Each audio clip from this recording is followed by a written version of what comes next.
Recording मैंने on किया. हो झालं, चालू आहे.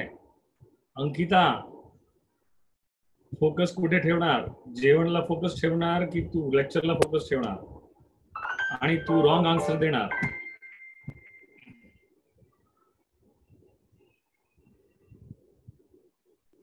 ओके ज्योत्सना, चलो फटाफट. कल हमने कुछ क्वेश्चन सॉल्व किए थे. श्रद्धा चुप.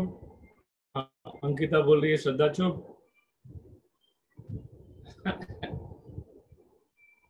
चलो. ओके, कल कौन सा क्वेश्चन था? लास्ट क्वेश्चन मुझे बताओ फटाफट. मैं वीडियो म्यूट कर रहा हूँ ताकि स्ट्रीमिंग प्रॉब्लम ना हो. बताओ कल लास्ट क्वेश्चन कौन सा था? फर्स्ट कौन सा क्वेश्चन किया था, बताएंगे क्या? मुझे लग रहा है कि 16 वाला करना बाकी था. तो 16 मैं क्वेश्चन नंबर 16 सॉल्व कर रहा हूँ. क्या लिखा है? A and B entering to joint venture sharing profits and losses in the ratio 3:2. A और बी कौन से रेशियो में प्रॉफिट शेयर कर रहे हैं? 3:2 में प्रॉफिट शेयर कर रहे हैं. A will purchase goods and B will affect the sales. मतलब गुड्स कौन परचेज करेगा? ए परचेज करेगा. और सेल्स कौन करेगा? बी सेल्स करेगा. A purchased goods costing rupees 2 lakhs and B sold it for 3 lakhs. The venture is terminated after 3 months. A is entitled to get 10% interest on capital invested irrespective of utilization period. The amount of interest received by A will be. बच्चों समझो यार, question को समझना बहुत जरूरी है. दोनों ने मिलकर एक जॉइंट वेंचर स्टार्ट किया, करेक्ट? जिसमें ए ने 2 लाख के गुड्स परचेज किए और बी सेल्स कर रहा है. क्या कर रहा है? बी सेल्स कर रहा है. बच्चों यार कॉमन सेंस अप्लाई करके बताओ. अगर ए 2 लाख के गुड्स परचेज कर रहा है जॉइंट वेंचर के बिहाफ पे, तो आपको नहीं लगता है ए के पॉकेट से 2 लाख रुपया गया? हाँ ना में आंसर करोगे? हाँ ना में आंसर करोगे? आपको नहीं लगता है ए के पॉकेट से 2 लाख रुपया गया? अगर बेटा ए के पॉकेट से 2 लाख रुपया गया तो मैं कह सकता हूं कि ए ने यहाँ पे बिजनेस में 2 लाख रुपया इन्वेस्ट किया. बिजनेस में कितना इन्वेस्ट किया उसने? 2 लाख रुपया इन्वेस्ट किया. 2 लाख रुपया अगर mister A has purchased goods worth rupees 2 lakhs, in other words I can say कि A has invested 2 lakh rupees into business. If you agreed with this, so you say yes. If you don't agree with this, then you say no. Then I can say कि Mr. A has invested 2 lakh rupees into business. तो मैं कह सकता हूँ कि A का capital investment कितना है? A का कैपिटल इन्वेस्टमेंट कितना है? क्या A ने 2 लाख रुपीस का कैपिटल इन्वेस्ट किया? You all agreed with this? चलो सभी लोगों को लग रहा है समझ में आ रहा है. उस ए को इस पे 10% इंटरेस्ट मिलना चाहिए. ए को इस पे कितना परसेंट इंटरेस्ट मिलना चाहिए? 10% इंटरेस्ट मिलना चाहिए. तो मुझे बताओ 2 लाख का 10% कितना होता है? 2 लाख का 10% होता है 20,000 रुपीज. क्वेश्चन ध्यान से पढ़ो. वेंचर 3 मंथ्स में कंप्लीट हो गया. ए और ने वेंचर स्टार्ट किया, ये कितने कंप्लीट हो गया? 3 मंथ्स में कंप्लीट हो गया. तो कॉमन सा करके बता, क्या ए ने जॉइंट वेंचर को 2 लाख रुपीस दिया था? ए ने बिजनेस को, again from accounting point of view, owner and business they both are separate. Owner and business they both are separate. तो क्या ए ने बिजनेस को, ए ने जॉइंट वेंचर को 2 लाख रुपीस दिया था? लेकिन कितने मंथ्स के लिए दिया था? 3 मंथ्स के लिए दिया था. कितने मंथ्स के लिए दिया था? 3 मंथ्स के लिए दिया था. कॉमन सेंस ना, क्योंकि 3 महीने में तो वेंचर कंप्लीट हो गया. 3 मंथ्स में वेंचर कंप्लीट हो गया. तो ए ने जॉइंट वेंचर को 2 लाख रुपए के जो गुड्स दिए थे, उसके लिए क्या ए के पॉकेट से 2 लाख रुपया गया होगा ना? और 10% लिखा है. क्या लिखा है? 10% लिखा है. बेटा मैं आपको एक बात सिखा दूं आज, आप है ना इसको एग्जीक्यूटिव के फाइनल लेवल तक याद रखोगे. जब सिर्फ इतना लिखा होता है तो ये बाय डिफॉल्ट पर एनम होता है. क्या होता है? बाय डिफॉल्ट पर एनम होता है. सिर्फ 10% लिखा है ना, तो बाय डिफॉल्ट क्या होता है? पर एनम होता है. समझ में आ रहा है आपको यहाँ पे? ये तो मुझे बताओ 2 लाख को अगर 10% से मल्टीप्लाई करोगे तो मुझे बताओ 20,000 तो पूरे साल का आ रहा है ना. 20,000 तो पूरे साल का आ रहा है. तो हमें कितने मंथ्स का इंटरेस्ट कैलकुलेट करना चाहिए? कितने मंथ्स का कैलकुलेट करना चाहिए? ये तो कॉमन सेंस है, करेक्ट? हमें कितने, लेकिन ये कॉमन सेंस बहुत से लोगों को पता नहीं होती बेटा. ये हमें कितने मंथ्स का कैलकुलेट करना चाहिए? हमें तो 3 मंथ्स का कैलकुलेट करना चाहिए. और ये 20,000 का इंटरेस्ट पूरे साल का है. लेकिन क्वेश्चन क्या कहता है? A is entitled to get interest 10% on capital invested irrespective of utilization period. Irrespective of utilization period. इसका मतलब ये होता है कि भले ये पैसा सिर्फ 3 मंथ्स यूटिलाइज हुआ, लेकिन फिर भी उसको पूरे साल का इंटरेस्ट मिलेगा. पूरे साल का इंटरेस्ट मिलेगा. ये पैसा कितने मंथ्स यूटिलाइज हुआ है? 3 मंथ्स यूटिलाइज हुआ है। वेंचर कितने कितने मंथ्स चला था? 3 मंथ्स चला था, लेकिन फिर भी उसको पूरे साल का इंटरेस्ट मिलेगा, पूरे साल का इंटरेस्ट मिलेगा इररिस्पेक्टिव यूटिलाइजेशन पीरियड। तो बताओ आंसर क्या आएगा? 20,000। अगर ये सेंटेंस नहीं लिखा होता इररिस्पेक्टिव यूटिलाइजेशन पीरियड, तो फिर हम 3 मंथ्स का इंटरेस्ट कैलकुलेट करते। हम यहाँ पे लिखते 12 मंथ्स का 20,000, तो 3 मंथ्स का x, 3 मंथ्स का x, ये इक्वेशन अप्लाई करते। और ये इक्वेशन अप्लाई करके हम लोग यहाँ पे ये 20,000 मल्टीप्लाई बाय 3/12, 3/12। आई होप, हाँ राबिया, नेट प्रॉब्लम होगी बेटा, just don't get panic immediately. अगर वॉइस ब्रेक होती है तो 15 सेकंड्स के लिए वेट करो, उसके बाद मैसेज करो बेटा, वो अपने आप नॉर्मल हो जाता है बेटा। ठीक है, बात समझ में आ रही कि नहीं आ रही बेटा आपको? यहाँ पे अगर क्लियर, अगर समझ में आए तो हाँ बोलोगे, नहीं समझ में आए तो क्वेश्चन पूछोगे।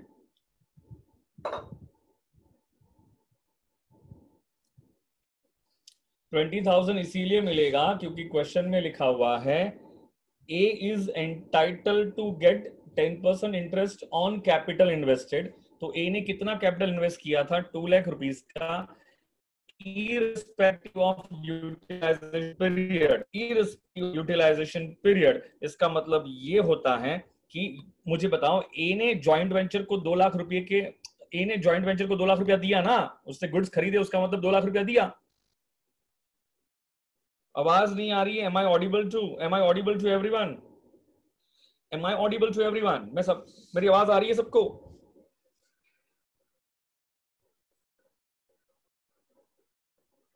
बेटा नेट प्रॉब्लम होगी जिसको नहीं आ रही बेटा, तो जस्ट इन केस अगर ऐसा कुछ हो रहा है तो ये लेक्चर रिकॉर्ड हो रहा है एनीवे, और आपके यूट्यूब पे अपलोड भी हो रहा है, तो उसको वहां से देख सकते हो बेटा, कोई प्रॉब्लम नहीं है। मेरी बात समझे कि नहीं समझे? क्वेश्चन की बात क्या है मुझे बताओ। ए ने 2 लाख के गुड्स परचेज किए, इसका मीनिंग क्या? लिख के बताओगे फटाफट। ए ने 2 लाख के गुड्स परचेज किए, उसका मतलब क्या? ए ने 2 लाख से गुड्स किसके लिए परचेज किए? जॉइंट वेंचर के लिए परचेज किए ना, जॉइंट वेंचर के लिए परचेज किए, उसका मतलब क्या? जागृत बात में बात करते हैं, मेरे क्वेश्चन का आंसर दो पहले। ए ने 2 लाख रुपीस के गुड्स परचेज किए, उसका मीनिंग क्या? ए ने 2 लाख रुपीस के गुड्स परचेज किए, उसका मीनिंग क्या? अरे नहीं यार, फालतू श्रद्धा कुछ भी यार। उसका मतलब उसे 2 लाख रुपए का कैपिटल दिया। अब बातों को समझते क्यों नहीं हो यार? अगर ए ने अगर 2 लाख रुपए के गुड्स परचेज किए हैं बेटा, तो again A and joint venture they both are separate. A ने अगर 2 लाख रुपए के गुड्स दिए हैं तो क्या ए ने परचेज किया होगा ना? तो ए ने परचेज किया होगा तो ए के पॉकेट से 2 लाख गया होगा, ए की पॉकेट से 2 लाख गया होगा। ऐसा ना करके ये ऐसा भी कर सकता, क्या जॉइंट वेंचर में 2 लाख रुपीस इन्वेस्ट करता और फिर जॉइंट वेंचर खरीदता? It's one and the same.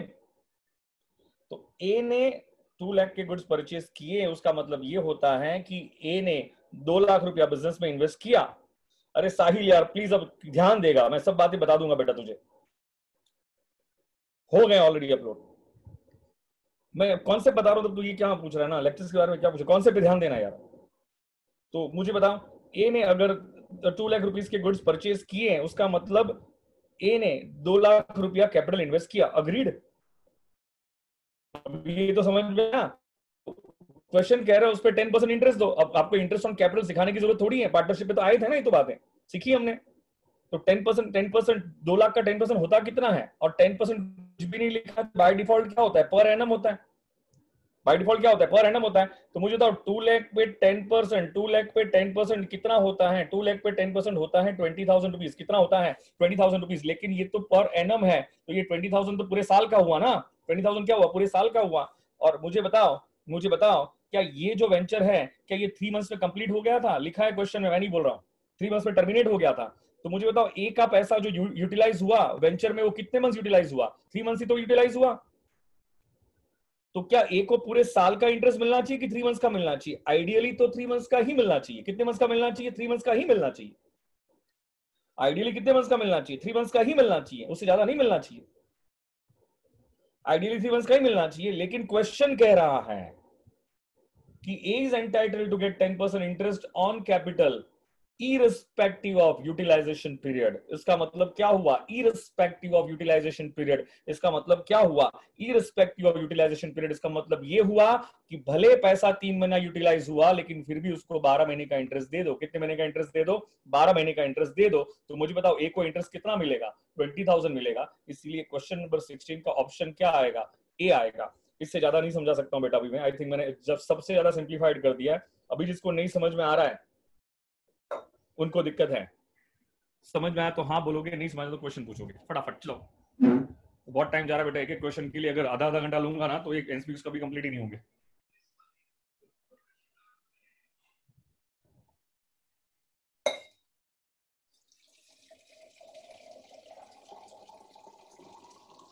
चलो सब लोग कह रहे हैं समझ में आया।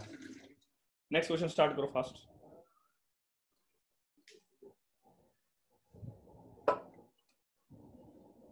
हाँ 17। A bought goods of the value rupees 10,000 and consigned them to be sold by them on a joint venture। मुझे बताओ ए और बी ने अगेन मिलके क्या स्टार्ट कर दिया? एक जॉइंट वेंचर स्टार्ट किया। क्या स्टार्ट किया? जॉइंट वेंचर स्टार्ट किया। क्या फाइंड क्या करना है? अच्छा देखते हैं। Joint venture profits being divided equally. A draws bill on B for an amount equivalent to 80% on goods consigned. अरे बहुत फालतू है यार। क्वेश्चन नंबर 70 तो एकदम फालतू है। ए ने बी को गुड्स कंसाइन किया और कितनी वैल्यू के गुड्स कंसाइन किए? 10,000 की वैल्यू के गुड्स कंसाइन किए। ए बी पे बिल ड्रॉ कर रहा है। कितने का बिल ड्रॉ कर रहा है? 80% ऑफ द गुड्स कंसाइन। तो मुझे बताओ कितना आएगा? गुड्स कंसाइन कितना हुआ है? 10,000, उसका 80% कितना होगा? 8,000। तो बताओ कितने अमाउंट का बिल ड्रॉ करेगा? कितने अमाउंट का बिल ड्रॉ करेगा? 8,000। तो बताओ 17 का ऑप्शन क्या आएगा? 17 का ऑप्शन बी आएगा। समझा तो हाँ बोलोगे, नहीं समझा तो ना बोलोगे।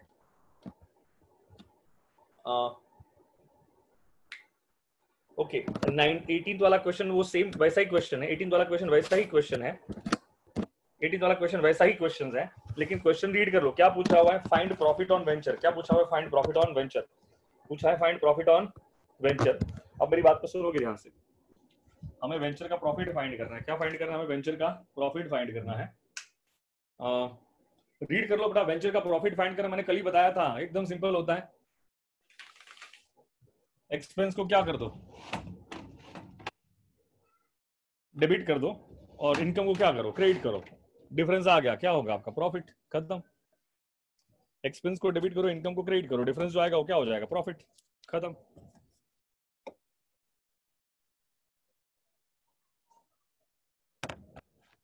आया आंसर? आया? बताओ फटाफट। 18th वाला question. A bought goods of the value 10,000। तो जॉइंट वेंचर अकाउंट बना लो ना। कितना सिंपल होता है यार। परचेज क्या मतलब? एक्सपेंस है। Consign them to be sold by them on joint venture, profits being divided equally। A paid rupees 1,000 for freight and insurance। तो एक्सपेंस है तो डेबिट करो। जॉइंट वेंचर अकाउंट का नेचर क्या है? नॉमिनल है। A draws a bill on B of rupees 10,000। बेटा bill draw की एंट्री जॉइंट वेंचर में नहीं आती है। बिल ड्रॉ की एंट्री जॉइंट वेंचर में नहीं आती है। बिल ड्रॉ की एंट्री जॉइंट वेंचर में नहीं आती है। ए ने बी पे बिल ड्रॉ किया तो उसकी एंट्री आती है B R account debit to B R account debit to B's account. इसकी एंट्री आती है अभी। आई थिंक अगर आपको 12th का बिल ऑफ एक्सचेंज याद आता हो तो उसकी एंट्री ये आती है, B R account debit to B's account. यहाँ पे कहीं पर भी। और बिल कितने का ड्रॉ किया था? 10,000 का बिल ड्रॉ किया। कितने का बिल ड्रॉ किया हुआ है? 10,000 का बिल ड्रॉ किया हुआ है। 10,000 का बिल ड्रॉ किया हुआ है। अगर आप ये एंट्री को देखोगे तो यहाँ पे जॉइंट वेंचर वर्ड कहीं पे भी नहीं आ रहा है, लेकिन ये बिल को डिस्काउंट कराया। क्या कराया बेटा? ये बिल को डिस्काउंट कराया। तो डिस्काउंट कितने में कराया? 9,500 में। तो ये 500 रुपये का जो डिस्काउंट गया ना, अगर ये थोड़ा बिल ऑफ एक्सचेंज रिकलेक्ट करना पड़ेगा बेटा। अगर आपको याद आता होगा तो 12th में क्या हम बिल डिस्काउंट कराते थे क्या? तो बिल डिस्काउंट कराएंगे तो 500 रुपये का डिस्काउंट बैंक को जाता है, तो 500 रुपये का एक्सपेंस आ गया। क्या आ गया बेटा? ये 500 रुपये का एक्सपेंस हुआ। तो ये 500 रुपये का एक्सपेंस किसको डेबिट होता है? जॉइंट वेंचर अकाउंट को डेबिट होता है by applying the principle debit और लॉसेस एंड एक्सपेंसेस। मैं ज्यादा डिटेल में नहीं जा रहा हूँ बिल ऑफ एक्सचेंज के, इतना अज्यूम कर रहा हूँ कि इतना कॉमन सेंस बच्चे अप्लाई कर लेंगे। B sold the goods for rupees 15,000। B ने 15,000 में गुड्स बेच दिए। 500 रुपये का कमीशन देना है। किसको देना है? बी को देना है। 500 रुपये का कमीशन देना है। बताओ ये सब माइनस करो तो क्या आ जाएगा आपका? प्रॉफिट ऑन वेंचर आ जाएगा। प्रॉफिट ऑन वेंचर आ जाएगा। किया क्या बेटा? प्रॉफिट ऑन वेंचर आ जाएगा। करो माइनस करो, प्रॉफिट ऑन वेंचर आ जाएगा। कितना आ रहा है ये? 15 माइनस 10 5,000। 5 माइनस 1 4,000। 3,000 आंसर आ रहा है। आंसर कितना आ रहा है? 3,000 आ रहा है। ये सब लोगों ने आंसर क्या दिया था? 4000। आंसर कितना आ रहा है? 3000 आ रहा है ना? अग्रीड? समझ में आया क्या? ये 500 रुपये का डिस्काउंट लिखना जरूरी है। 500 रुपये का डिस्काउंट, जब बिल बैंक से डिस्काउंट करते हैं तो 500 रुपया बैंक मतलब क्या करती है? अपने चार्जेस लेती है। तो ये चार्जेस, ये जो बिल ड्रॉ हुआ था वो जॉइंट वेंचर की वजह से ड्रॉ हुआ था। अगर जॉइंट वेंचर की वजह से ड्रॉ हुआ था तो आपको नहीं लगता है उसके उसके 500 के चार्जेस जॉइंट वेंचर का एक्सपेंस है, तो हमें डेबिट करना पड़ेगा। इसलिए आंसर क्या आ रहा है? 3000 आ रहा है।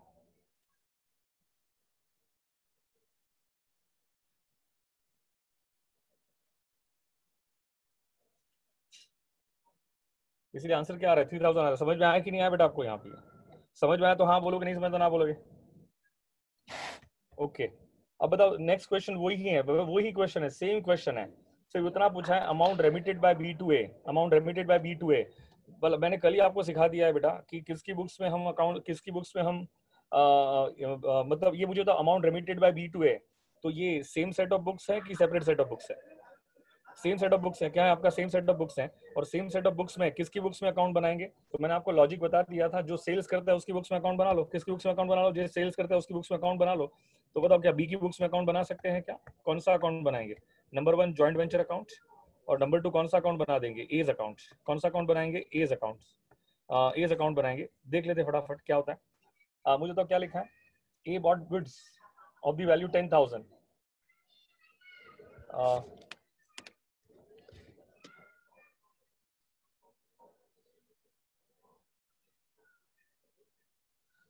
A bought goods of the value 10,000 किसकी बुक्स में है? बी की बुक्स में है। किसकी बुक्स में है बेटा? बी की बुक्स में है। करेक्ट है अंकिता, एकदम correct, very good, impressed, impressed, बहुत अच्छा आंसर दिया। तो एंट्री क्या आएगी? Joint venture account debit to A's account, joint venture account debit to A's account. अब मुझे बताओ, consign them to B and sold by them on joint venture, profits being divided equally. A paid ₹1000 for freight and insurance. A ने दिया, तो मुझे बताओ entry क्या आएगी? ये हर्षी कौन है? ए नहीं दिया, तो एंट्री क्या आएगी? बी की बुक्स में है, तो joint venture account debit to A's account. चलो, ये भी अच्छे तरह से आंसर दे रहे बच्चे। A draws a bill on B of ₹10,000। A ने बी पे बिल ड्रॉ किया है। किससे किससे बिल ड्रॉ किया है? बेटा याद रखना, जो बिल ड्रॉ करता है उसके point of view bills receivable होता है, और जो बिल एक्सेप्ट करता है उसके पॉइंट ऑफ व्यू क्या होता है? बिल्स पेएबल होता है।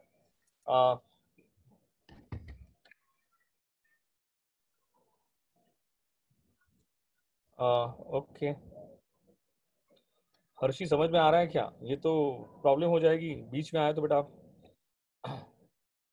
मुझे बताओ, बी ने बिल एक्सेप्ट किया है, तो जब जब बी बिल एक्सेप्ट करता है तो एंट्री क्या पास करता है? एज अकाउंट डेबिट होगा टू बिल्स पेबल अकाउंट। अभी कोई मोदी सर का किसी का लेक्चर है क्या? मोदी सर, अबर सर किसी का लेक्चर है क्या?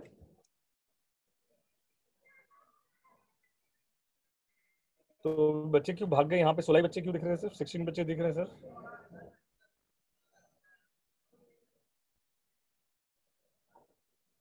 अभी किसका लेक्चर है? अभी किसी का लेक्चर है क्या? अभी 9 बजे? ठीक है। A's account debit to bills payable account, तो ये क्या आएगा? 10,000, 10,000।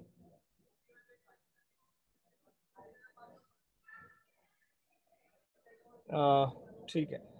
10,000, 10,000। आई hope you get my point clear. ये एंट्री बेटा मैं सिखा नहीं पाऊंगा अभी आपको, ये एंट्री बिल ऑफ एक्सचेंज की, लेकिन एंट्री ये आती है।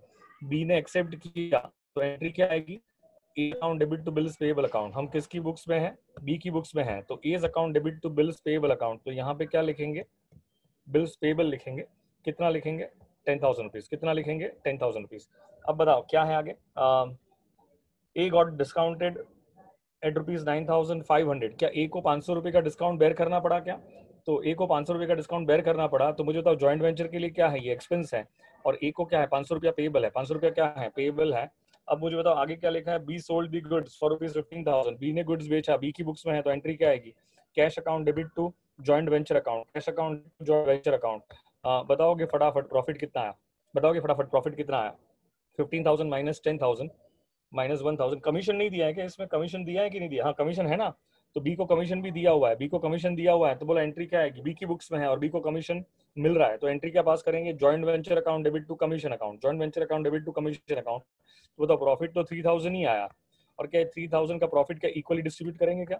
तो 1500 का प्रॉफिट आ जाएगा। कॉमन सेंस अप्लाई करके बताओ, क्या 1500 का प्रॉफिट क्या ए को पेएबल होगा, क्या ए को क्या होगा, पेएबल होगा, करेक्ट है ना। अब ये समझाने वाली बात नहीं होनी चाहिए बेटा, यहाँ पे मैंने ये समझा दिया था कल कि 3000, कल क्या 2 दिन से यही समझा रहा हूँ बेटा मैं आपको। 3000 का प्रॉफिट हुआ, बी की बुक्स में है, तो एंट्री क्या पास करते हैं, joint venture account debit to profit and loss account to A's personal account, to A's personal account. I hope you get my point clear, कोई दिक्कत वाली बात तो नहीं होनी चाहिए। क्वेश्चन ये पूछा है कि बी ए को रेमिट कितना करेगा, बी ए को रेमिट कितना करेगा, तो मुझे बताओ 10,000, ये 10 दो बार कैसे, हाँ तो बताओ कितना आ रहा है आपका, कितना आंसर आ रहा है, 10+1 क्या 2000 रुपीज आ रहा है क्या, 1000, हाँ 1500, 3000 आ रहा है ना, आंसर कितना आ रहा है, 3000 आंसर आ रहा है, करेक्ट है। आंसर कितना आ रहा है 3000, 3000 का कौन सा बैलेंस आ रहा है, 3000 का क्रेडिट बैलेंस आ रहा है, कौन सा बैलेंस आ रहा है, क्रेडिट बैलेंस आ रहा है। और क्रेडिट बैलेंस का मतलब क्या होता है, पेएबल होता है। क्या मतलब होता है उसका बेटा, पेएबल है। तो किसके पॉइंट ऑफ व्यू किसको पेएबल है, बी के पॉइंट ऑफ व्यू ए को पेएबल है, तो बताओ कितना पेएबल है, 3000 पेएबल है, तो कौन किसको रेमिट करेगा, क्या बी ए को रेमिट करेगा, क्या कितना रेमिट करेगा, बी ए को 3000 रेमिट करेगा। तो क्वेश्चन नंबर 19 का ऑप्शन क्या आ जाएगा, बी आ जाएगा। क्या आ जाएगा ऑप्शन आपका यहाँ पे, बी आ जाएगा। अगर कोई बच्चों को डाउट हो सकता है तो ये बिल ऑफ एक्सचेंज वाली एंट्री में डाउट हो सकता है, ये 500 रुपया जो डिस्काउंट का है उसमें डाउट हो सकता है, लेकिन बेटा सिंपल सा लॉजिक है, थोड़ा रिकलेक्ट नहीं होता है। अभी मेरे पास टाइम नहीं है कि मैं पूरा बिल ऑफ एक्सचेंज बताऊं आपको, उसकी एंट्री सिखाऊं। मैं इतना प्रिज्यूम करूंगा कि आप इतना समझ पाते होंगे। आई hope you get my point clear, क्योंकि अदरवाइज इतना बिल ऑफ एक्सचेंज सिखाने का टाइम नहीं जाएगा बेटा। नहीं ठीक है ना, मैं अभी इतना डिटेल में समझाने जाऊंगा तो मुझे चाहिए 1 घंटा चाहिए बेटा, तो इतना तो मैं मुझे मुझे इतना टेकन फॉर ग्रांटेड लेना ही पड़ेगा। इतना नहीं जा सकता हूँ बेटा, इतना नहीं जा सकता हूँ बेटा। तो आपको ये समझना ही पड़ेगा। क्वेश्चन 2 बार सॉल्व कर लेना, समझ में आ जाएगा, 2 बार सॉल्व करना समझ में आ जाएगा। तो 19 का ऑप्शन बी आ जाएगा। तो अब मुझे बताओ question number 20, if any stock taken over by any venturer it will be treated as, मैंने कल ही बताया था, अगर कोई भी स्टॉक वेंचरर लेके जाता है तो वो क्या ट्रीट होता है, क्या ट्रीट होता है, ऑप्शन बताओ फटाफट, वो क्या ट्रीट होता है, ऑप्शन बताओ फटाफट, ऑप्शन बताओ। इनकम ट्रीट होता है, करेक्ट है संजना, जागृत करेक्ट है, अंकिता करेक्ट है। वो क्या ट्रीट होता है, जॉइंट वेंचर की इनकम ट्रीट होती है। याद करो मैंने कल सिखाया था ये बात कहीं पे, मैंने मैंने मैंने मैंने कहीं पे कोई कॉन्सेप्ट पे 1-2-4 मिनट का एक्सप्लेनेशन दिया था और मैंने समझाया था कि जॉइंट वेंचर की क्या होती है बेटा, इनकम होती है।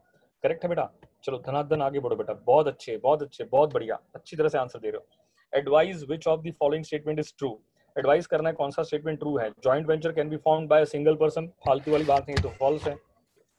A legal deed should be drafted before forming joint venture, joint venture में ऐसा नहीं होता है बेटा। The profit to be shared between venture in agreed ratio, correct है।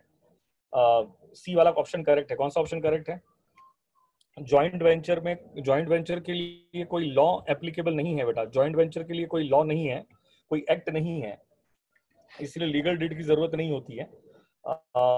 Profit shared between venturer in agreed ratio, हाँ अग्रीड रेशियो में profit share होता है। Joint venture follows going concern, सवाल ही नहीं आता है, जॉइंट वेंचर तो टेम्पररी पार्टनरशिप है ना, तो this partnership going to get dissolve once this venture is over, तो ये गोइंग कंसर्न नहीं है, ये तो क्या है, लिक्विडेट, ये तो लिक्विडेट होने वाला है, इसलिए लिक्विडेशन बेसिस पे जाता है। कौन से बेसिस पे जाता है, लिक्विडेशन बेसिस पे जाता है। आई hope you get my point clear यहाँ पे। कोई दिक्कत है तो पूछो बेटा मुझे। क्वेश्चन नंबर 21 हो गया। Question number 22, A and B were आपके स्टडी मटेरियल में गिने चुने 10 क्वेश्चंस दिए हैं और मैं आपको क्वेश्चन सॉल्व कराने वाला हूं यहाँ पे 50 क्वेश्चन। कितने सॉल्व कराने वाले, 50 क्वेश्चन, इसके बाहर कुछ नहीं आएगा जॉइंट वेंचर में और कंसाइनमेंट में। जितना मैं कराऊंगा उतना ही करना है और कोई भी क्वेश्चन सॉल्व करने की जरूरत नहीं है, क्योंकि सी आप बहुत ज्यादा, अगर आपका नसीब अच्छा होगा तो कंसाइनमेंट और जॉइंट वेंचर से क्वेश्चन ज्यादा आएंगे। समझ में आया क्या, बहुत ज्यादा अच्छा होगा, इसका मतलब ये है कि आपका नसीब अगर खराब होगा तो ही यहाँ से क्वेश्चन आएंगे, but you just never know. इसीलिए मैंने मैक्सिमम एफर्ट्स लेके आपको पूरा टॉपिक समझा दिया, मैंने मैक्सिमम एफर्ट्स लेके पूरा टॉपिक समझा दिया है आपको। आई hope you understand this. Question number 22 read करने से पहले ये देख लो हमें फाइंड क्या करना है। Find A's share of profit on venture, क्या फाइंड करना है, ए का शेयर ऑफ प्रॉफिट फाइंड करना है। उसका मतलब क्या होगा, उसका मतलब क्या होगा,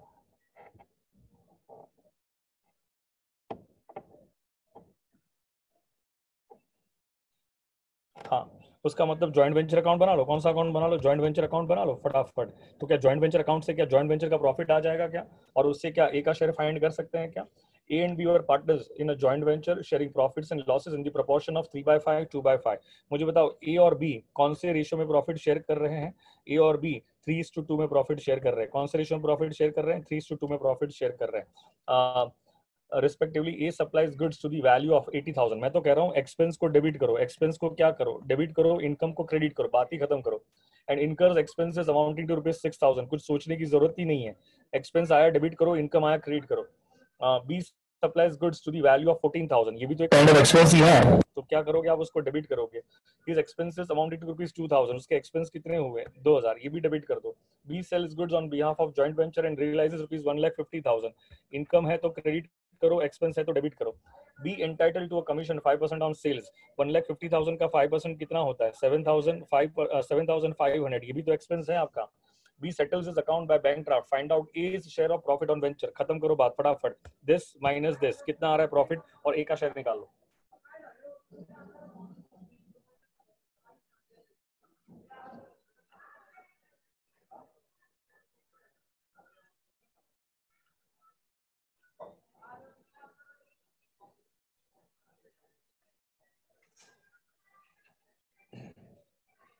हाँ तो A का शेयर निकालो ना. 24,300 अगर आया. अच्छा A का शेयर है क्या? ये A का शेयर है तो बताओ प्रॉफिट कितना आया था? 15,000 माइनस 8,000 माइनस 6,000 माइनस 14,000 माइनस 9,500. तो कितना आया था? प्रॉफिट कितना आया था? 14,000 माइनस 9,000 डिवाइड बाय 5 into 3 कितना आ रहा है? ये 40,500 बच्चे बोल रहे हैं. ऑप्शन तो दिया ही नहीं है. अच्छा 40,500 का प्रॉफिट आया था क्या? ठीक है. तो 40,500 डिवाइडेड बाय क्या करोगे? 2:3 है कि 3:2 है? 3:2 है. तो डिवाइड बाय 5 into 3 तो कितना आ गया? 24,300. तो ए शेयर ऑफ प्रॉफिट कितना होगा? ए का शेयर ऑफ प्रॉफिट आएगा 24,300. करेक्ट है. तो 22 का ऑप्शन क्या आ जाएगा? 22 का ऑप्शन विल बी ए. बेटा मैं अभी भी कह रहा हूं, अगर एग्जाम में ये क्वेश्चन आया कि जॉइंट वेंचर का profit find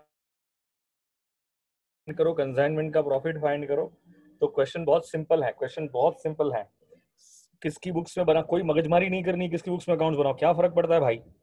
joint venture account बना लो, एक्सपेंस को डेबिट करो, इनकम को क्रेडिट करो, बात खत्म. एक ही मिनट में आंसर आ जाएगा बेटा. अगर स्पीड रहेगी, कॉन्सेंट्रेशन रहेगा, जिसका कॉन्सेंट्रेशन स्ट्रांग होता है ना, उसके आंसर फास्ट आते हैं. और 95% बच्चों का कॉन्सेंट्रेशन हिला हुआ होता है, इसलिए उनका आईक्यू लेवल बहुत वीक रहता है. तो सभी बच्चे होशियार, तो सभी बच्चे होते हैं, लेकिन प्रॉब्लम यही होती है कॉन्सेंट्रेशन नहीं होता है बेटा. ओके, यहाँ समझ में आ गया. 23 पे आ जाओ. जब भी क्वेश्चन बड़ा होगा ना, तो पहले क्वेश्चन की रिक्वायरमेंट पढ़ लो. क्वेश्चन में क्या फाइंड करना है, हाउ मच. हाँ मैं 23rd क्वेश्चन की रिक्वायरमेंट रीड कर रहा हूँ. How much amount B will pay to A as a final settlement. Question ये पूछ रहा है बी ए को कितना देगा. इसका मतलब बी ए को कितना रेमिट करेगा. बी ए को कितना रेमिट करेगा, इसका मतलब बी ए को कितना रेमिट करेगा, इसका मतलब बी ए को कितना रेमिट करेगा. तो किसकी बुक्स में अकाउंट्स बनाओगे? बी की बुक्स में बना लो. यही फाइंड करना है ना, बी ए को कितना देगा, तो बी की बुक्स में बना लो. कौन सा अकाउंट बनाओगे? एक तो जॉइंट वेंचर अकाउंट, और दूसरा कौन सा अकाउंट बना लोगे? दूसरा कौन सा अकाउंट बना लोगे? A's account. कौन सा अकाउंट बना लोगे? A's account. Very good Ankita, I am very impressed today. आज तूने क्या खाना खाया बेटा कि धनाधन सारे आंसर करेक्ट आ रहे बेटा, सारे आंसर करेक्ट आ रहे. अभी मैं पूछता हूँ तुझे क्वेश्चन, रुक जा, मैं 2-4 क्वेश्चन पूछता हूँ बेटा. मुझे बहुत बुरा लग रहा है, तू आज सारे आंसर करेक्ट दे रही है बेटा. अच्छा अभी तक कुछ नहीं खाया है, गुड, इसीलिए आंसर करेक्ट आ रहे हैं. मत खा बेटा, कुछ भी मत खा बेटा. आंसर देख कितनी मस्त दे रही है. तो A and B partners in a joint venture sharing profits and losses in the proportion of 3/5, 2/5 respectively. A supplies goods to the value ₹60,000 and incurs expenses 6,000. किसकी बुक्स में है? B की बुक्स में है. और A 60,000 के गुड्स सप्लाई कर रहा है और 6,000 के एक्सपेंस कर रहा है. तो क्या जॉइंट वेंचर अकाउंट डेबिट होगा क्या 60,000 से और 6,000 से? और क्या A को क्या पेएबल होगा? क्या A को क्या होगा पेएबल? जागृत तू तेरे काम पे ध्यान दे बेटा. फीसा नहीं आएगी तो आ जाएगी बेटा, ठीक है ना. तो 60,000 और ये क्या हो जाएगा? 6,000. हाँ ओके समझ में आया कि नहीं आया? अगर बी की बुक्स में है, अगर ए गुड सप्लाई कर रहा है और ए एक्सपेंस इनकर्ड कर रहा है, तो जॉइंट वेंचर के लिए तो एक्सपेंस है, लेकिन बी के पॉइंट ऑफ व्यू ए को क्या है? पेएबल है। बी के पॉइंट ऑफ व्यू ए को क्या है? पेएबल है। फिजा तेरा अब तक तूने लेट आई है फिजा, बेटर ये है कि कल से आई मत बेटा। तू घर पे रह के भी लेट कैसे होती है, मुझे ये नहीं समझ में आता है। इसका मतलब तू ये है कि तेरी ये बेसिक प्रॉब्लम है कि जो भी काम करो लेट करो। ओके आगे क्या लिखा हुआ है? B supplies goods to the value B supplies goods to the value of ₹16,000 and his expenses amounted to ₹3,000। B ने गुड्स सप्लाई किए, बी ने गुड्स सप्लाई किए। अगर बी ने गुड्स सप्लाई किए हैं तो बी क्या एंट्री पास करता है? Joint venture account debit to purchase account. उसने कितनी वैल्यू के गुड्स सप्लाई किए हैं? 16,000 की वैल्यू के गुड्स सप्लाई किए हैं और उसके एक्सपेंसेस कितने हैं? 3,000 है। तो एंट्री क्या आती है? Joint venture account debit to cash account. Joint venture account debit to cash account. I don't think so कि मुझे कहीं पे भी एक्सप्लेनेशन देने की जरूरत होनी चाहिए मेरे बच्चों। मैंने पूरा एक्सप्लेनेशन बहुत डिटेल में दिया हुआ है, इसलिए बोले जा रहा हूँ। B sales goods on behalf of the joint venture and realises ₹1,20,000। B की बुक्स में है और बी ने सेल्स किया, बी की बुक्स में है और बी ने सेल्स किया। तो एंट्री क्या पास करेंगे? Cash account debit to joint venture account. Cash oblique bank account debit to joint venture account. तो क्या यहाँ पे 1,20,000 क्या क्रेडिट कर सकते हैं क्या? B is entitled to commission 5% of sales. B की बुक्स में है और बी को कमीशन मिल रहा है, तो बी के लिए तो इनकम है। याद करो कंजाइनी की बुक्स में थे और कंजाइनी को कमीशन मिलता था, करेक्ट है ना? वही बात है। तो बी की बुक्स में है, बी को कमीशन मिल रहा है, तो जॉइंट वेंचर के लिए तो एक्सपेंस है, जॉइंट वेंचर के लिए तो एक्सपेंस है। तो कमीशन बी के लिए क्या है? इनकम है। तो एंट्री क्या पास करेंगे? Joint venture account debit to commission account. Joint venture account debit to commission account 5 है तो कितना हो जाएगा? ₹6,000। करेक्ट है संकेत, करेक्ट है जागृत, करेक्ट है। Joint venture account debit to commission account एकदम करेक्ट है बेटा। उसके बाद क्या आ रहा है? B settles his account by bank draft. B अपना अकाउंट क्या कर देगा? सेटल कर देगा बैंक ड्राफ्ट से। How much amount B will pay to A? How much amount B will pay to A as a final settlement? फटाफट बता प्रॉफिट कितना है, चेक कर लो। 1,20,000 माइनस करना है 60,000 माइनस 22,000 माइनस 9,000, तो प्रॉफिट आ रहा है आपका 29,000 का। ये प्रॉफिट किस में डिवाइड होगा? ए और बी में डिवाइड होगा। और कौन से रेशियो में डिवाइड करोगे उसको रेशियो में डिवाइड करना है 3:2 में। किस में डिवाइड करना है? 3:2 में। तो डिवाइड बाय 5 करोगे, इंटू 3 करोगे तो कितना आ जाएगा? 17,400 एंड 2 इक्वल टू कितना आ जाएगा? 11,600। अब मुझे बताओ ना, हमें बी के प्रॉफिट से क्या लेना देना? क्या ए को पेएबल होगा? क्या प्रॉफिट क्या होगा? ए को पेएबल होगा क्या? अगर ए को पेएबल होगा तो क्या लिखेंगे यहाँ पे? 17,400। कितना लिखेंगे? 17,400। तो चेक कर लो ए की बुक्स में एक नहीं, ए के अकाउंट में बैलेंस कितना आ रहा है? बैलेंस आ रहा है 60,000 प्लस 6,000 प्लस 17,400, तो कितना आ रहा है? 83,400। क्या 83,400 का आपको नहीं लगता है क्रेडिट बैलेंस है? और किसी भी पर्सनल अकाउंट का क्रेडिट बैलेंस होना मतलब क्या होता है? पेएबल होता है, पेएबल होता है। इसका मतलब ए को पेएबल है, लेकिन किसके पॉइंट ऑफ व्यू किसको पेएबल है? बी के पॉइंट ऑफ व्यू ए को क्या है? पेएबल है। उसको हम इंग्लिश में कहते हैं B will remit 83,400 to A, to A. I hope you all get this point very clear. इसमें कोई दिक्कत नहीं होगी बेटा आपको। डाउट है तो पूछोगे। ओके क्वेश्चन नंबर 24 पे आ। 23 का ऑप्शन क्या आएगा? 23 का ऑप्शन आएगा option number A. Question number 24 पे आ जाओ। क्वेश्चन नंबर 24 पे आ जाओ। 24 क्या कहता है? A and B enter into a joint venture to sell a consignment of biscuits. पहले एक क्वेश्चन जब भी लेंदी होगा ना बेटा, तो ऑलवेज एक ध्यान रखो कि क्वेश्चन की रिक्वायरमेंट को पढ़ लो। तो मतलब क्वेश्चन की रिक्वायरमेंट क्या है? What will be the amount to be remitted by B to A? तो वी ए को कितना अमाउंट रेमिट करेगा? वी ए को कितना अमाउंट रेमिट करेगा? जब भी क्वेश्चन लेंदी होगा ना, तो आप क्वेश्चन की रिक्वायरमेंट पढ़ लो। क्वेश्चन ये डिमांड कर रहा है वी ए को कितना अमाउंट रेमिट करेगा। तो मेरा क्वेश्चन आपसे ये है, मेरा क्वेश्चन आपसे ये है, आप किसकी बुक्स में अकाउंट्स बनाओगे यार? Of course we common sense कहता है वी की बुक्स में अकाउंट्स बना लो। और कौन सा अकाउंट बनाओगे? Joint venture account. कौन सा अकाउंट बनाओगे? Joint venture account. आज अंकिता गजब कर रही है यार, मजा आ गया। जब वो आंसर देती है तो सारे सही देती है, और जब वो गलत देती है तो सारे गलत ही देती है। आज अंकिता का दिन चल रहा है, अच्छी बात है। वेरी गुड अंकिता, बहुत अच्छा लग रहा है बेटा।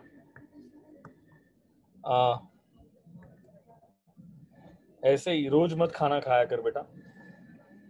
देख क्या हो तेरी तेरी एग्जाम देख बेटा, तो ऑल इंडिया रैंक में आएगी बेटा। चलो, A and B enter into a joint venture to sell consignment of biscuits sharing profits and losses equally. A provides biscuits from stock 10,000। A ने अपने स्टॉक से बिस्किट दिया, वी की बुक्स में है, एंट्री क्या पास करेंगे? 10,000 के बिस्किट्स दिए अपने स्टॉक से, तो joint venture account debit to A's account. Joint venture account debit to A's account. He pays expenses amounting to rupees 1,000. He का मतलब होता है A. A expense पे कर रहा है, तो बोलो एंट्री क्या पास करेंगे? Joint venture account debit to A's account कितना होगा? 1,000 1,000. V incurs further expenses on carriage rupees 1,000. V ने एक्सपेंस किया, V की बुक्स में है, तो एंट्री क्या पास करेंगे? Joint venture account debit to cash account. उसके बाद क्या है? He receives cash for sales rupees 15,000। तो वी की बुक्स में है, वी सेल्स कर रहा है, वी की बुक्स में है, वी सेल्स कर रहा है। मैं ऑलवेज आपको कहता हूँ, जो सेल्स करता है उसकी बुक्स में अकाउंट बना लो, जो सेल्स करता है उसकी बुक्स में अकाउंट बना लो। तो बोलो एंट्री क्या आएगी? Cash account debit to joint venture account. Cash account debit to joint venture account कितना होगा? 15,000। करेक्ट है Sanket. He also takes over goods to the value of rupees 2,000। He मतलब कौन? वी गुड्स लेके जा रहे हैं 2,000 की वैल्यू के, तो बोलो एंट्री क्या पास करेंगे? Purchase account debit to joint venture account. Purchase account debit to joint venture account. I hope you clear this point. आपको ये बातें समझ में आती होगी। देख लो फटाफट, आपका क्वेश्चन तो कंप्लीट हो गया। तो क्या आएगा? 17,000 माइनस 12,000। बताओ प्रॉफिट कितने का आ रहा है? 5,000 का प्रॉफिट आ रहा है। और क्या ये प्रॉफिट इक्वली शेयर करने वाले हैं? इक्वली शेयर करेंगे तो कितना आएगा? 2,500 2,500। आपको नहीं लगता है ए को 2,500 का प्रॉफिट क्या होगा? पेएबल होगा। क्या होगा? प्रॉफिट पेएबल होगा। वी की बुक्स में है, एंट्री क्या पास करेंगे? Joint venture account debit to profit and loss account to A's personal account. Joint venture account debit to profit and loss account to A's personal account. तो क्या ए के personal account को क्या 2,500 क्रेडिट होगा क्या? तो मुझे बताओ कितना बैलेंस आ रहा है? 13,500 का कौन सा बैलेंस आ रहा है? क्रेडिट बैलेंस आ रहा है। और क्रेडिट बैलेंस का मतलब क्या होता है? क्रेडिट बैलेंस का मतलब होता है पेएबल। तो मुझे बताओ कौन किसको पे करेगा? कौन किसको पे करेगा? वी ए को पे करेगा। कितना पे करेगा? 13,500। कितना पे करेगा? 13,500। बी ए को रेमिट करेगा। कितना रेमिट करेगा? 13,500। तो बताओ कौन सा ऑप्शन सही है? Option number A. तो क्या 24 का क्या ऑप्शन करेक्ट ऑप्शन है आपका? ओके, समझ में आ रहा है बच्चों को। अब बताओ क्वेश्चन नंबर 25। मुझे लग रहा है सेम क्वेश्चन है, आप होमवर्क कर लोगे। सेम क्वेश्चन है, होमवर्क करोगे। सिर्फ प्रॉफिट ऑन वेंचर फाइंड करना है। तो प्रॉफिट ऑन वेंचर कितना आया था? ये रहा। क्या 5,000 आया था क्या? सेम क्वेश्चन है, सेम क्वेश्चन है। सिर्फ प्रॉफिट ऑन वेंचर फाइंड करना है। तो 25 का ऑप्शन क्या आ जाएगा? 25 का ऑप्शन आ जाएगा बी। करेक्ट है। Question number 26। Question number 26। A purchase goods, A purchase 1,000 kg of rice costing rupees 200 each. एक सेकंड पहले, हाँ ठीक है। ए purchase 1,000 kg of rice costing rupees 200 each, paid carriage 2,000 and insurance 3,000. 4/5 of the boxes were sold by B at rupees 250 per box. Okay. Remaining stock were sold, were taken over by B at cost. Amount of stock taken over will be. Amount of stock taken over will be. क्या लिखा है?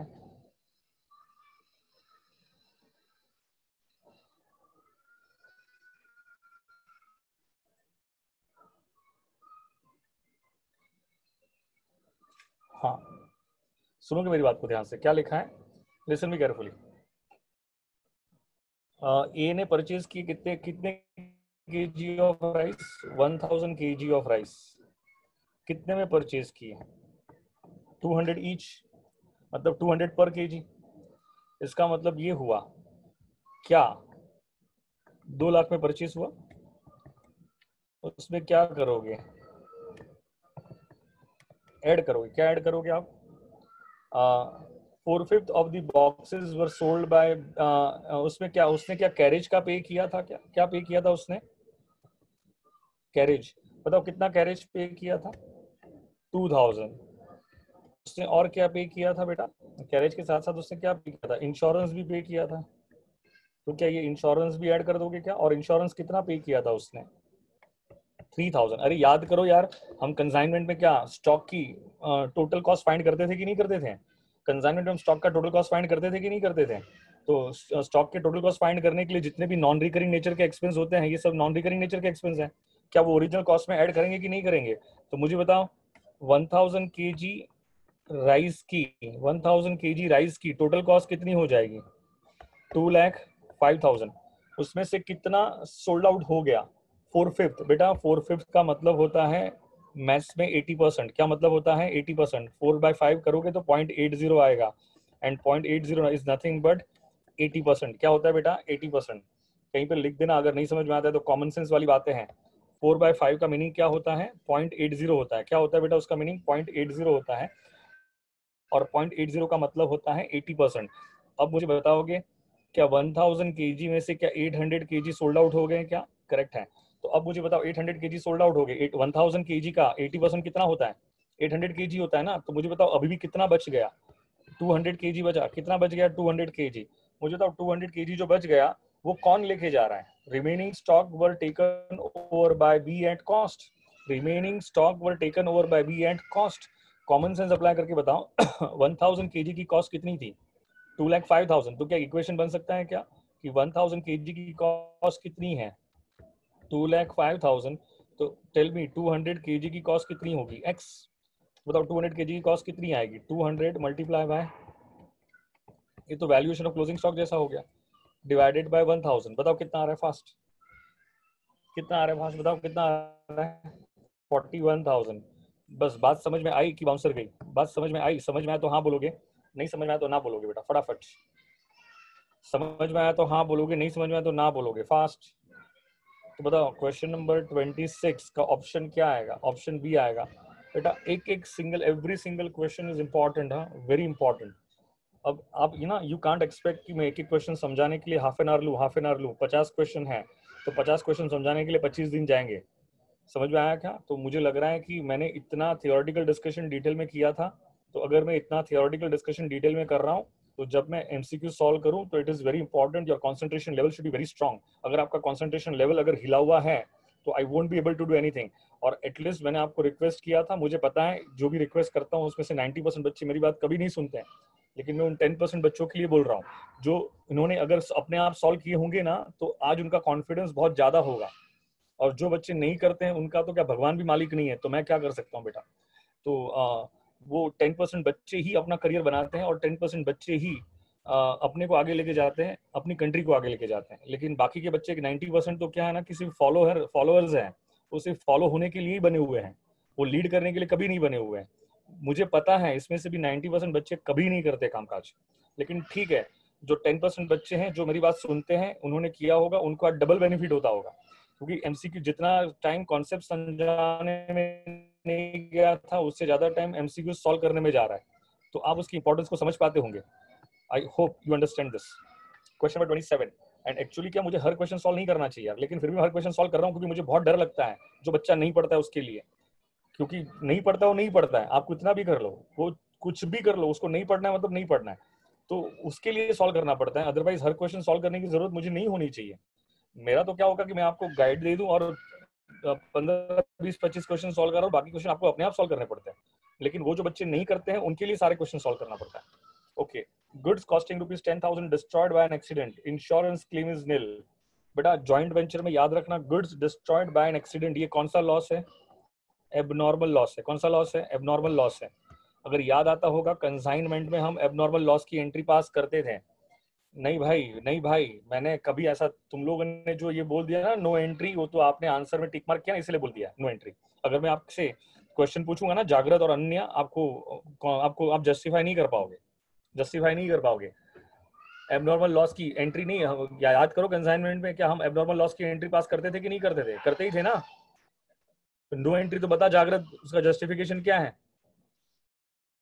उसका justification क्या है? अनन्या क्या है justification क्या है?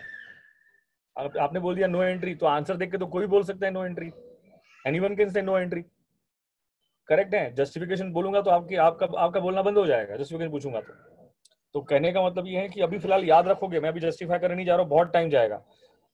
कंसाइनमेंट में अरे बाबा ऐश्वर्या, ये तो नॉर्मल लॉस का था। ऐश्वर्या, ये नॉर्मल लॉस में सिखाया था। रिवाइज करो दोस्तों, मतलब मरोगे। Aishwarya, I taught you in normal loss कि in case of normal loss, वो भी कंसाइनमेंट में सिखाया था, in case of normal loss हम अकाउंट्स में एंट्री पास नहीं करते हैं, लेकिन एबनॉर्मल लॉस की तो एंट्री पास करते हैं। एबनॉर्मल लॉस की तो एंट्री पास करते हैं। ऐश्वर्या, रिवाइज करो बेटा। एबनॉर्मल लॉस की तो एंट्री पास होती है, कंसाइनमेंट में होती है, हर जगह होती है, लेकिन याद रखोगे जॉइंट वेंचर में एबनॉर्मल लॉस की एंट्री पास नहीं करते हैं। अभी मैं जस्टिफिकेशन पे नहीं जा रहा हूं क्योंकि 15-20 मिनट खा जाएगा, तो अभी मैं जस्टिफिकेशन पे नहीं जा रहा हूं। It will take approximately 15 to 20 minutes, but just remember, confusion मत क्रिएट करना। एबनॉर्मल लॉस की एंट्री पास होती ही हैं, 100% होती हैं, लेकिन जॉइंट वेंचर में वो सेट ऑफ हो जाती हैं। उस वजह से हम नो एंट्री बोलते हैं, अदरवाइज नो एंट्री बोलना सही नहीं है। याद रखोगे ये क्वेश्चन को एक्सेप्शन करके कि जॉइंट वेंचर में एबनॉर्मल लॉस की एंट्री पास नहीं करेंगे। Is that clear to you? मैं अभी जस्टिफाई करने नहीं जा रहा हूँ, it will take lot of time, तो सिर्फ कॉन्सेप्ट ही रह जाएगा, और क्या बाकी फिर छूट जाएंगे पीछे। 2-3 टॉपिक पढ़ना और बाकी है हमारे। Question number 28. A and B were partners in a joint venture sharing profits and losses in the proportion of 3/5 and 2/5 respectively. पहले पढ़ लो क्या क्या किया। अभी एक सेकंड, मुझे बताइए प्रॉफिट ऑन वेंचर वाला क्वेश्चन है, क्या मैं आपके लिए छोड़ सकता हूँ? प्रॉफिट ऑन वेंचर वाला क्वेश्चन है, क्या आपके लिए छोड़ सकता हूँ? क्या मैं leave this question for you? ये प्रॉफिट ऑन वेंचर वाला क्वेश्चन है, मैं आपके लिए छोड़ सकता हूँ क्या? ओके। उसके बाद आ रहा है आपका ए पर। हाँ, तो इसमें देखो क्या है, what will be the final remittance. मुझे लग रहा है कि अभी सारे क्वेश्चन वैसे ही आते हैं कि ए बी को कितना देगा, इसका शेयर कितना आएगा। क्या would you be able to manage? Manage करोगे आप कि मुझे हर क्वेश्चन बोलना है? मेजोरिटी क्वेश्चन अभी वैसे ही आ रहे हैं कि जॉइंट वेंचर का प्रॉफिट फाइंड करके दो, या तो ए ने इसको कितना दिया, ए बी को कितना रेमिट करेगा, बी ए को कितना रेमिट करेगा। Would you be able to manage? Manage करोगे क्या?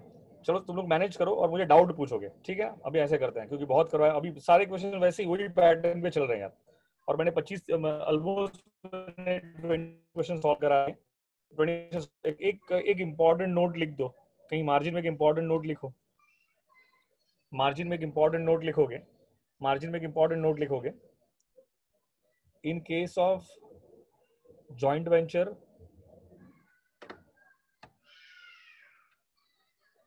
in case of joint venture,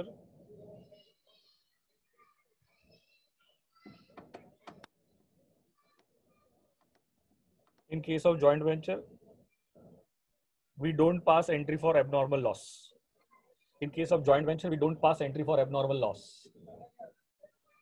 In case of joint venture we don't pass entry for abnormal loss. In case of joint venture we don't pass entry for abnormal loss. ठीक है, तो बच्चों बाकी सारे question आप solve करोगे, मुझे नहीं लग रहा अभी कोई दिक्कत होगी क्वेश्चन सॉल्व करने में। थोड़ा कॉमन सेंस ही अप्लाई करते हुए चलना है बेटा, सारे क्वेश्चन इसी पैटर्न पे हैं, तो सॉल्व करोगे, और डाउट है तो मुझे पूछोगे। तो हम कल मिलेंगे, कल कौन सा डे है? सैटरडे है।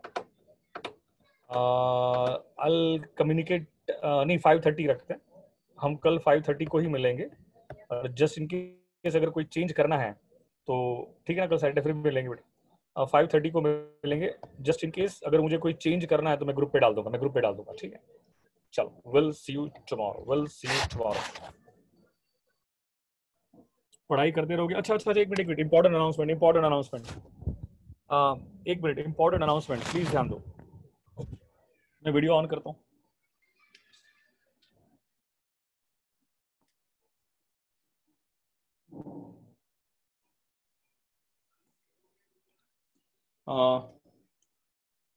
बेटा एक इंपॉर्टेंट अनाउंसमेंट है, प्लीज पे अटेंशन। स्टैट्स को लेके, स्टैटिस्टिक्स को लेके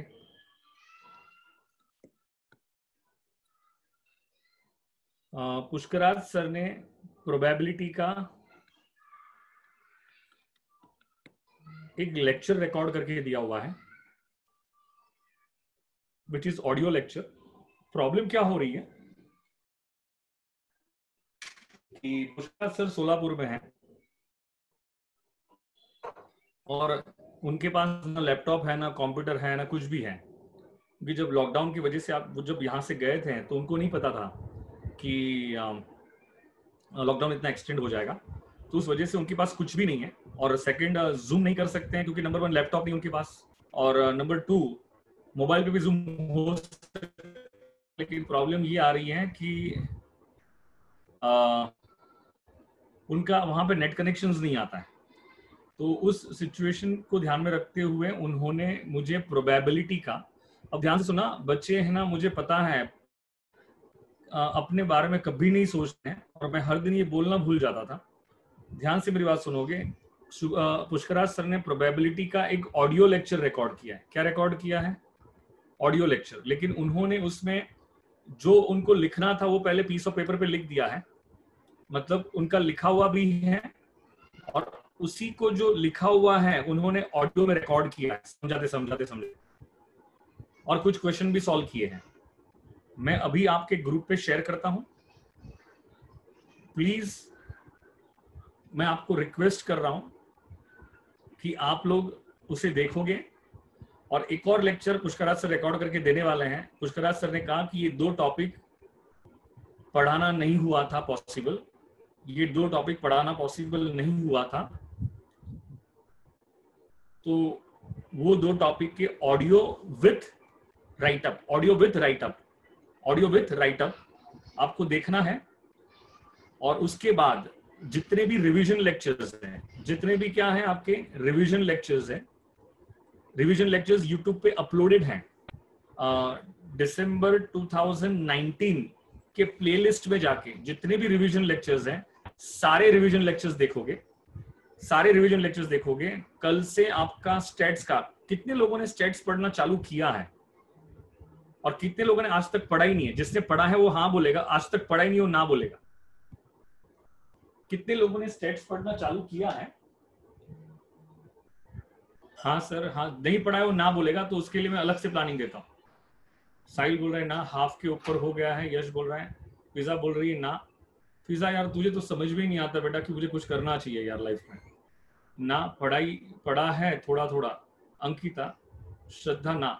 बेटा हम्बल रिक्वेस्ट, पता नहीं आपको रिक्वेस्ट करने के बाद ही बात को समझ में आती, मुझे तो ऐसा लगता है। और जो बच्चे अभी ग्रुप पे नहीं है, अभी जो जूम पे नहीं है, उनको तो कुछ नहीं समझेगा।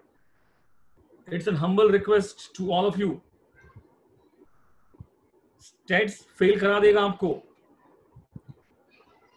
एटलीस्ट अपने बारे में तो सोचो बेटा, अपने बारे में नहीं सोच पा रहे हो आप। सर कैसे करें? मैंने कहा जो रिवीजन लेक्चर्स आपके दिए हैं, पहले क्या करोगे, जो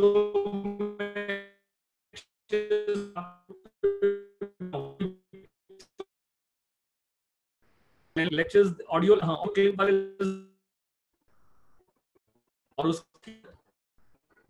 यूट्यूब पे दिसंबर 2019 का प्लेलिस्ट मिलेगा।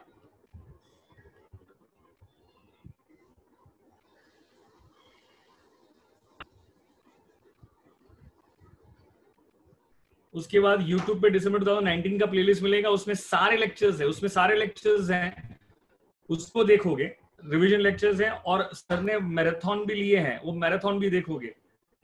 अगर 3 मई को ओपन हो गया, मैं चाहता हूं कि अप्रैल एंड से पहले आप पूरा स्टेट्स कंप्लीट करोगे। अप्रैल एंड के पहले पूरा स्टेट्स कंप्लीट करोगे। उसमें टारगेट क्या है?